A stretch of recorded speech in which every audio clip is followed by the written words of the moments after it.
Os discos de papel de filtro impregnados com substâncias antibacterianas foram usados pela primeira vez na década de 1940 para medir a sensibilidade da penicilina. Naquela época, os discos de sensibilidade eram preparados com diversas concentrações do antibiótico e então eram aplicados à superfície de uma placa de agar como um micro-organismo a ser testado. A incubação desta placa de Petri resultava em zonas de inibição de crescimento concêntricos, devido à difusão da substância e que, dentro de certos limites, a zona crescia paralelamente ao aumento da concentração da penicilina.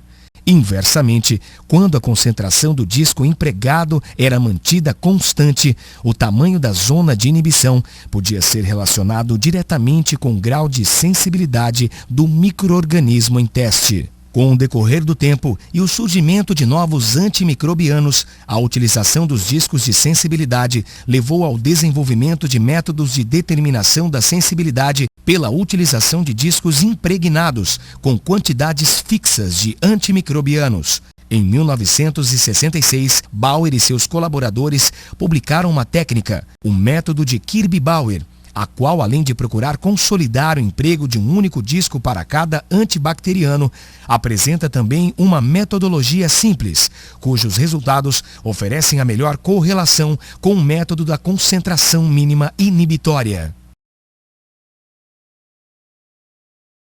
Os discos de papel de filtro. Quando um disco é aplicado à superfície inoculado do meio da placa, vários fenômenos ocorrem simultaneamente. Inicialmente, os discos secos absorvem a água da superfície, ocorrendo a dissolução da droga. O agente antimicrobiano difunde-se então através da superfície do agar, de acordo com as leis da física que governam a difusão das moléculas em gel de agar. A resultante é que haverá formação de um gradiente de concentração do antimicrobiano ao redor do disco de sensibilidade. Com a difusão do agente antimicrobiano, também ocorre a multiplicação microbiana. Após a fase inicial de crescimento, chamada de latência, inicia-se a fase logarítmica de crescimento. Em um determinado tempo, o crescimento bacteriano ultrapassará a velocidade de difusão da droga e as células bacterianas continuarão a crescer até a visualização de uma linha de crescimento. Não se observará crescimento na área em que a droga estiver presente em concentrações inibitórias e quanto mais sensível for o micro-organismo, maior será a zona de inibição. A posição do halo da zona de inibição para a maior parte dos micro-organismos e agentes antimicrobianos se determina dentro das primeiras horas de incubação, 2 ou 3 gerações. Obviamente, os micro-organismos com tempo de geração prolongados parecerão ser mais sensíveis aos agentes antimicrobianos, visto que as drogas terão mais tempo para se difundirem antes de se chegar ao halo de inibição. O antibiograma foi padronizado primeiramente para os micro-organismos de isolamento mais comuns, como as enterobactérias e os estafilococos, que têm velocidades de crescimento conhecidas. Como se sabe, o tamanho da zona de inibição é afetado pela velocidade de difusão da droga através do gel de agar. Diferentes drogas têm diferentes velocidades. Como consequência, zonas de inibição de uma determinada droga não podem ser comparadas com as de um outro agente antimicrobiano. Como exemplo prático, a gentamicina é sensível quando o halo de inibição é maior ou igual a 15 milímetros e a ciprofloxacina é sensível quando o halo for maior ou igual a 21 milímetros.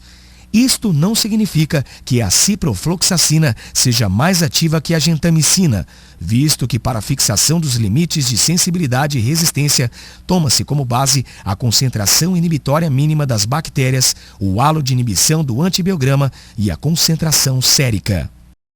Considerações técnicas. Antes de expormos o método de Kirby-Bauer, é interessante termos algumas considerações de ordem técnica. Coleta de material. Para a coleta de materiais devem ser citadas algumas regras gerais a fim de facilitar o isolamento do micro-organismo patogênico. Neste caso, tomamos como exemplo uma coleta de material, orofaringe. A amostra deverá ser colhida no local onde se encontra com maior probabilidade o agente infeccioso. A amostra deverá ser representativa do processo infeccioso. Deve-se evitar a contaminação do material utilizando-se equipamento estéril. Deve-se repicar o material o mais rápido possível para evitar a morte de micro-organismos sensíveis a mudanças de temperatura e meio ambiente. Meio de cultura. Para micro-organismos de crescimento rápido e estritamente aeróbicos e facultativos, recomenda-se a utilização do meio agar Miller-Hinton.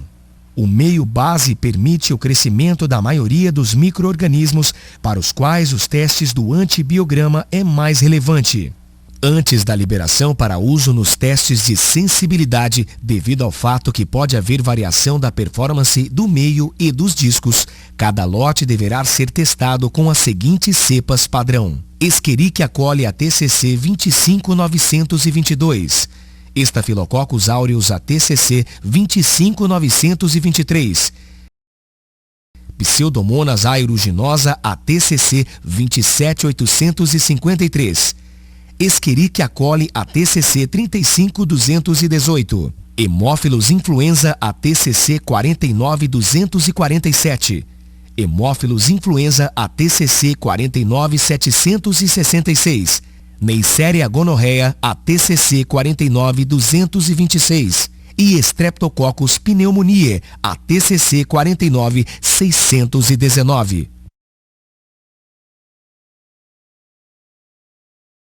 Se as cepas de controle de qualidade produzirem halos de desacordo com os limites tabelados, o meio e/ou os discos não devem ser utilizados. O pH de cada lote de agar Miller-Hinton deverá ser medido no momento da preparação, o qual deverá se situar entre 7,2 e 7,4 após o equilíbrio à temperatura ambiente. O meio de cultura deverá ser distribuído em placas de Petri em local plano, a fim de que o meio fique uniformemente distribuído e com uma espessura de 4 milímetros.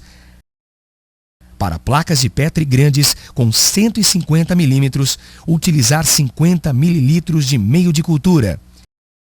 E para placas pequenas de 90 milímetros, deve-se utilizar 25 mililitros do meio. Alguns micro-organismos podem requerer a adição de sangue de carneiro a 5%. Após a solidificação do meio de cultura, as placas deverão ser embaladas em sacos plásticos, devendo ser guardadas em geladeiras de maneira a minimizar a evaporação e ressecamento a uma temperatura que se situe entre 2 e 8 graus centígrados. As placas poderão ser utilizadas até aproximadamente 15 dias da sua confecção. O antibiograma. O teste de difusão dos discos atualmente em uso é um método ligeiramente modificado do trabalho original descrito por Bauer. Se quisermos obter resultados produtíveis e precisos, a técnica descrita a seguir deverá ser rigorosamente obedecida. Método. Primeiro, repicar com uma alça bacteriológica para 5 ml de caldo Miller-Hinton de 3 a 5 colônias do micro-organismo em teste. Incubar a 35 graus centígrados até que se observe o início da turvação, usualmente de 2 a 6 horas. Segundo, ajustar a turbidez do caldo com solução fisiológica ou caldo Miller-Hinton, comparando-a com a turbidez padrão de uma solução de sulfato de bário, preparando-a da seguinte maneira: 0,5 ml de uma solução de cloreto de bário desidratado, concentração de 0,048 molar, com 99,5 ml de solução de ácido sulfúrico, na concentração de 0,36 normal. Esta turbidez corresponde à metade na escala número 1 de Macfarland. Antes de usar, Agitar esta solução em um agitador do tipo Vortex. Quando não for possível a inoculação do tubo de caldo Miller-Hinton, sugere-se diluir diretamente colônias de uma placa bem isolada em um volume pequeno de soro fisiológico e posterior diluição até se conseguir a turbidez padrão. Este método é o de escolha para Staphylococcus aureus e para o teste de cepas que não crescem bem em caldo, como os hemófilos influenza, Neisseria gonorrhea e Streptococcus pneumoniae.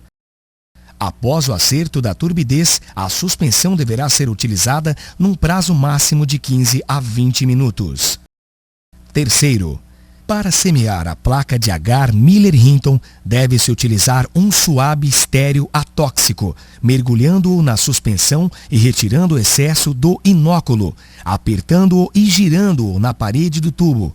Esfregar o suave sob a superfície da placa, de maneira que toda a superfície da placa seja inoculada.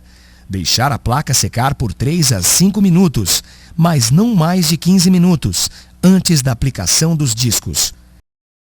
Quarto, no intervalo de 15 minutos, deve-se aplicar os discos através da utilização de pinças.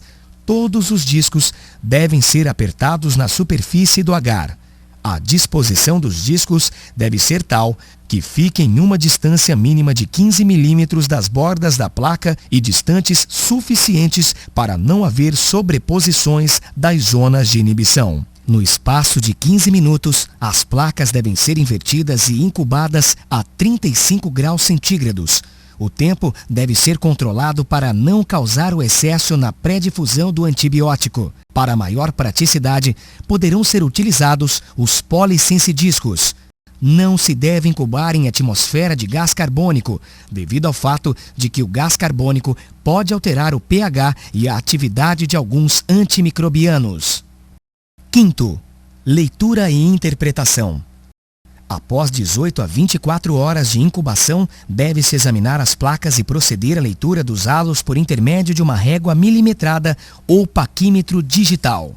As leituras também podem ser feitas por equipamentos computadorizados.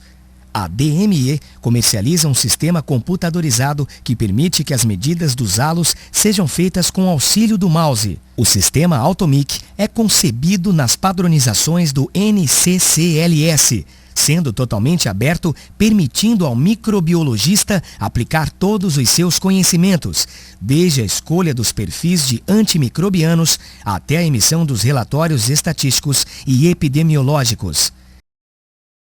No seu banco de dados original estão antimicrobianos, micro-organismos, halos de inibição e interpretações de sensibilidade e resistência, contidos nos livros do NCCLS. As informações introduzidas no sistema passam a fazer parte de um banco de dados, cujas informações podem ser rastreadas em tempo real. Todas as padronizações recomendadas pelo NCCLS são possíveis. Com a leitura computadorizada, é possível a obtenção dos valores de concentração inibitória mínima, índice terapêutico, análises estatísticas e epidemiológicas, além dos resultados tradicionais: sensível, intermediário e resistente.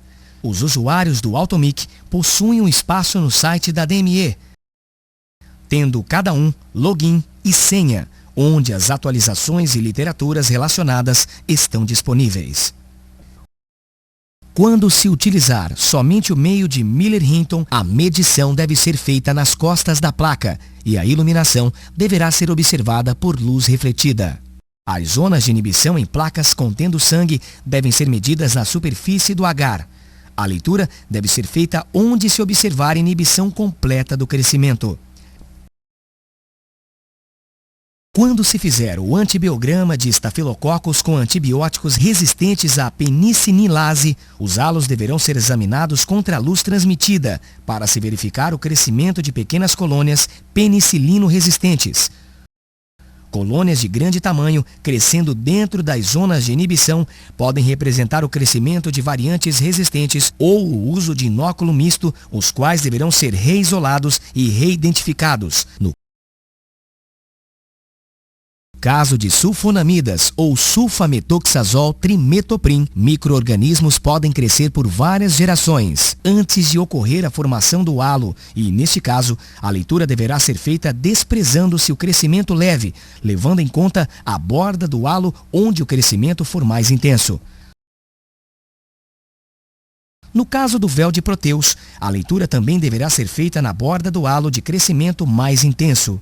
Em casos de urgência, as leituras podem ser feitas após 5 a 6 horas, porém, as placas devem ser reincubadas e nova leitura ser realizada após 18 horas de incubação. O diâmetro das zonas para os antimicrobianos são classificados como sensíveis, intermediários e resistentes.